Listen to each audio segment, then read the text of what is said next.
तो दोस्तों आज हम फिर से आपके लिए लेकर आए हैं देश दुनिया की सभी ताजा बड़ी खबरें।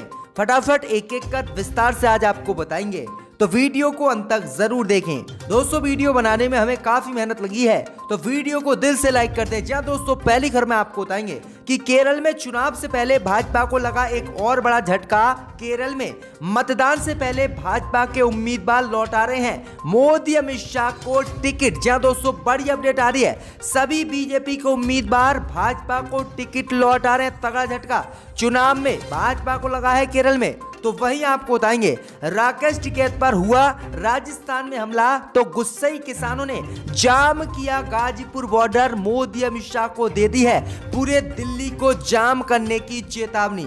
तो वहीं आपको बताएंगे दोस्तों अगली खबर में राहुल गांधी ने किया ऐलान, अगर मैं बना प्रधानमंत्री तो विकास से ज्यादा नौकरियों पर दूंगा जोर। तो वहीं आपको बताएंगे दोस्तों कि प्रियंका गांधी के पति रॉबर्ट वाड्रा को हुआ कोरोना। प्रियंका गांधी हो गई हैं होम क्वारंटीन। सभी चुनावी सभाओं को प्रियंका गांधी ने कर दिया है कैंसिल।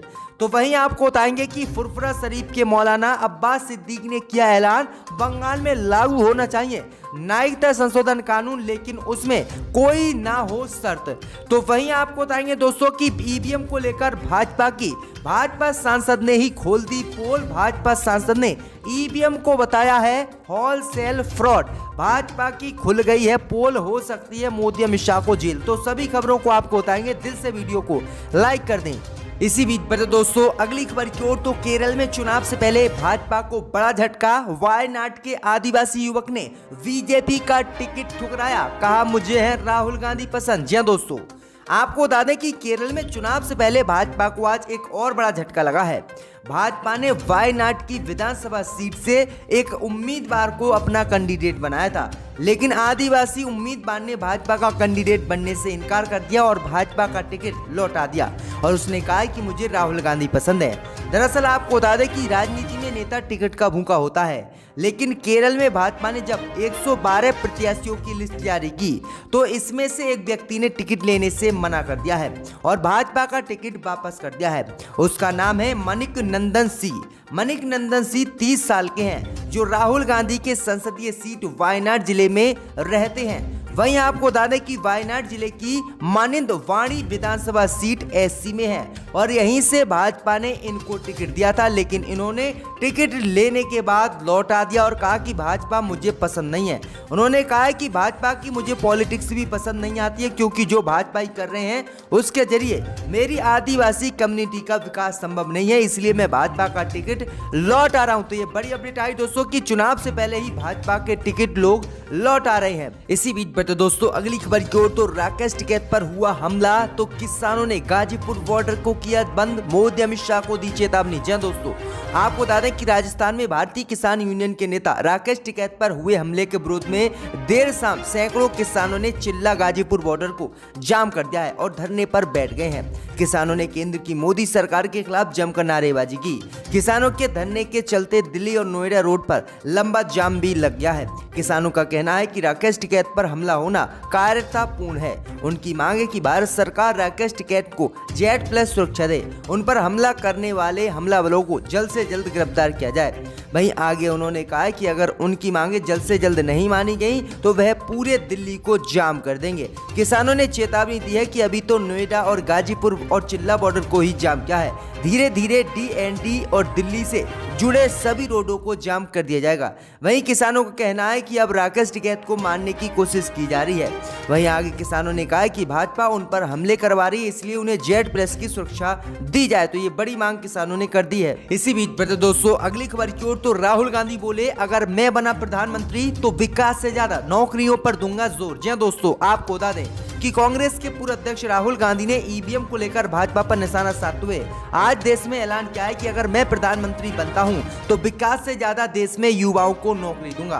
दरअसल आपको बता दें कि राहुल गांधी ने कहा है कि अगर नौकरियां नहीं है तो मुझे 9% आर्थिक विकास में कोई दिलचस्पी नहीं है। वायनाड से सांसद राहुल गांधी ने कहा है कि मौजूदा स्थिति में अगर हमारी वृद्धि देखें तो हमारे विकास, नौकरी, वैल्यू एडिशन और प्रोडक्शन में जो रिश्ता होना चाहिए वह नहीं है। चीनी लोग वैल्यू एडिशन पर ध्यान देते हैं। मैं कभी भी किसी चीनी नेता से नहीं मिला जिसने कहा कि उसे नौकरियों के निर्माण में कोई दिक्कत हुई है। आगे राहुल गांधी ने कहा कि अर्थव्यवस्था को गति देने के उपाय से जुड़े सवालों पर कांग्रेस नेता ने कहा कि अब सिर्फ एक ही विकल्प है कि लोग के हाथों में पैसे दिए जाए। इसके लिए हमारे पास न्याय का विचार है।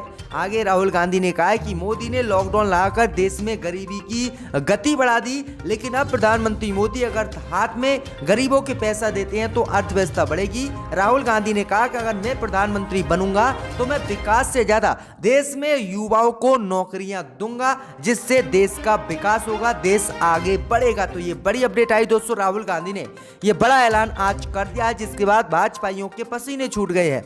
इसी बीच बता दोस्तों अगली खबर की ओर, तो रॉबर्ट वाड्रा हुए कोरोना पॉजिटिव, प्रियंका गांधी हुई होम क्वारंटीन। सभी चुनावी सभाओं को प्रियंका गांधी ने किया कैंसिल। जी दोस्तों, आपको बता दें कि कांग्रेस महासचिव प्रियंका गांधी वाड्रा के पति रॉबर्ट वाड्रा कोरोना संक्रमित पाए गए हैं। इसके बाद प्रियंका ने खुद को विधानसभा चुनावों के प्रचार से अलग कर लिया है।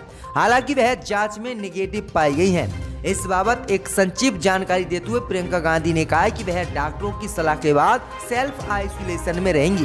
प्रियंका ने तमिलनाडु, केरल, असम के कांग्रेस कार्यकर्ताओं और निवासियों से माफी मांगते हुए कहा कि वह आगामी कार्यक्रम में शामिल नहीं हो पाएंगी। एक ट्वीट में कांग्रेस महासचिव प्रियंका गांधी ने कहा कि हाल में कोरोना संक्रमण के संपर्क में आने के चलते मुझे अपना असम दौरा भी रद्द करना पड़ा है। कल मेरी रिपोर्ट निगेटिव आई, मगर डॉक्टरों की सलाह पर मैं अगले कुछ दिनों तक आइसोलेशन में रहूंगी। इस असुविधा के लिए मैं आप सभी से क्षमा प्रार्थी करना चाहती हूँ। तो ये बड़ी अपडेट आई दोस्तों, क्योंकि 4-5 सभा प्रियंका गांधी खुद अभी जल्दी में करने वाली थी। इसी बीच बता दोस्तों अगली खबर की ओर, तो ईवीएम को लेकर भाजपा की खुली पोल। भाजपा सांसद ने ईवीएम को बताया होलसेल फ्रॉड। जी दोस्तों, आपको बता दें ये बड़ी खबर सामने निकल कर आई दोस्तों कि ईवीएम को लेकर अब भाजपा की पोल खुलती हुई नजर आ रही है। भाजपा सांसद ने आज ईवीएम को होलसेल फ्रॉड बताया है। दरअसल आपको बता दें कि कांग्रेस नेता और राज्यसभा सांसद दिग्विजय सिंह ने बीजेपी सांसद सुब्रमण्यम स्वामी से पूछा है कि अगर आपको लगता है कि ईवीएम एक होलसेल फ्रॉड है तो क्या आप बैलेट पेपर से चुनाव कराने के हमारे अभियान में हमारा साथ देंगे।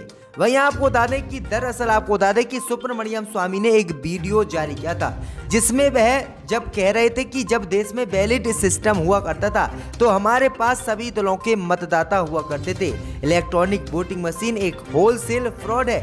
आपको बता दें कि असम में बीजेपी विधायक कृष्णेंदु पाल की पत्नी के नाम से दर्ज कार में ईवीएम पाए जाने के बाद चुनाव आयोग ने सभी को रद्द कर दिया था और चुनाव आयोग ने इस सीट पर मतदान को दोबारा कराने का ऐलान कर दिया था। और अब भाजपा नेता ने ही ईवीएम को होलसेल फ्रॉड बताया है, जिसके बाद भाजपा की मुश्किलें बढ़ गई हैं। इसी बीच बता दोस्तों अगली खबर की ओर, तो पश्चिम बंगाल में अब्बास सिद्दीक बोले नागरिकता संशोधन होना चाहिए, कानून बंगाल में लागू नहीं हो कोई शर्त। जी दोस्तों, आपको बता दें कि पश्चिम बंगाल में विधानसभा चुनाव से पहले राज्य की राजनीति में हलचल काफी तेज है। बंगाल की सबसे हॉट सीट नंदीग्राम से ममता बनर्जी और शुभेंदु अधिकारी के अलावा अब्बास सिद्दीक की पार्टी इंडियन सेकुलर फ्रंट भी चुनाव लड़ रही है। अब्बास सिद्दीक ने चुनाव में कांग्रेस उम्मीदवार का समर्थन करने की बात कही है, लेकिन साथ ही वह नागरिकता संशोधन कानून लागू किए जाने के पक्ष में भी है। दरअसल आपको बता दें कि फुरफुरा शरीफ के मौलाना अब्बास सिद्दीक ने कहा है कि किसी को अधिकार नहीं मिलता है कि किसी के पास नागरिकता है या नहीं।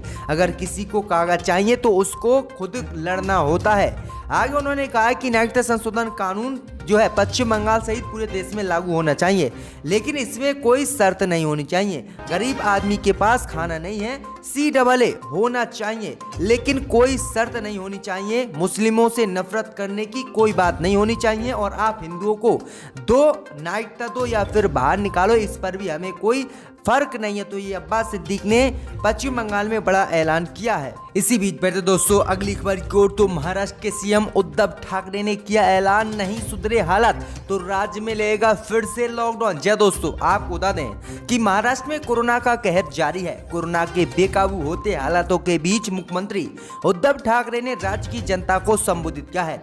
अपने संबोधन में उद्धव ठाकरे ने कहा कि यदि वर्तमान में कोरोना की स्थिति बनी रहती है तो मैं लॉकडाउन लगाने से इनकार नहीं कर सकता और राज्य में फिर से पूर्ण लॉकडाउन लग सकता है। ठाकरे ने कहा है कि राज्य के लोग कोरोना के कारण सहमे हुए हैं। उन्होंने कहा कि मार्च के बाद से स्थिति भयावह हो सकती है। राज्य में एक बार फिर से लॉकडाउन लगाने की संभावना है। उद्धव ठाकरे ने कहा कि आने वाले दिनों में हम रोजाना 2.5 लाख RT-PCR परीक्षण करने का लक्ष्य निर्धारित करेंगे। उन्होंने कहा कि जिस तरह से लॉकडाउन लगाया गया था पिछले, ऐसे ही अब भी लॉकडाउन लगाया जा सकता है, क्योंकि अगर हालात बेकाबू होते हैं तब। तो ये बड़ी अपडेट आ रही, महाराष्ट्र के मुख्यमंत्री ने लॉकडाउन लगाने के फिर से संकेत दे दिए हैं। इसी बीच पर दोस्तों अगली खबर की ओर, तो भाजपा ने किया दावा, पंजाब में 10 साल में एक भी नहीं बना नया मंदिर, लेकिन सैकड़ों बने हैं नए चर्च। जी हां दोस्तों, आपको बता दें ये बड़ी खबर सामने निकल कर आई दोस्तों कि बीजेपी ने पंजाब में सिखों के खिलाफ आज बड़ा दावा किया है। बीजेपी ने आज दावा किया है कि पंजाब में पिछले 10 सालों में एक भी नया मंदिर नहीं बना है, लेकिन सैकड़ों चर्च पंजाब में बने हैं। दरअसल आपको बता दें कि भारत में सिखों की सर्वोच्च चुनी हुई संस्था शिरोमणि गुरुद्वारा प्रबंधन कमेटी की ओर से राष्ट्रीय स्वयं सेवक संघ के खिलाफ एक प्रस्ताव पास किया गया था। इसमें जो है RSS के खिलाफ SGPC ने दावा किया था कि RSS देश को हिंदू राष्ट्र बनाना चाहती है और जो अन्य धर्मों के लोग हैं उन्हें डरा धमकाकर हिंदू बनाने की कोशिश RSS कर रही है और मुसलमानों को भी देश में डराया जा रहा है, उन पर अत्याचार किया जा रहा है। इसी को लेकर जो है संस्था शिरोमणि गुरुद्वारा प्रबंधक कमेटी ने ये अपने भाजपा के खिलाफ और RSS के खिलाफ प्रस्ताव पास किया था, जिसके बाद आज भाजपा ने दावा किया है कि पिछले 10 साल में एक भी हिंदू मंदिर नया पूरे पंजाब में नहीं बना है। तो ये बड़ी अपडेट आई दोस्तों, और जबकि भाजपा ने कहा है कि सैकड़ों चर्चें पंजाब में बनी हैं।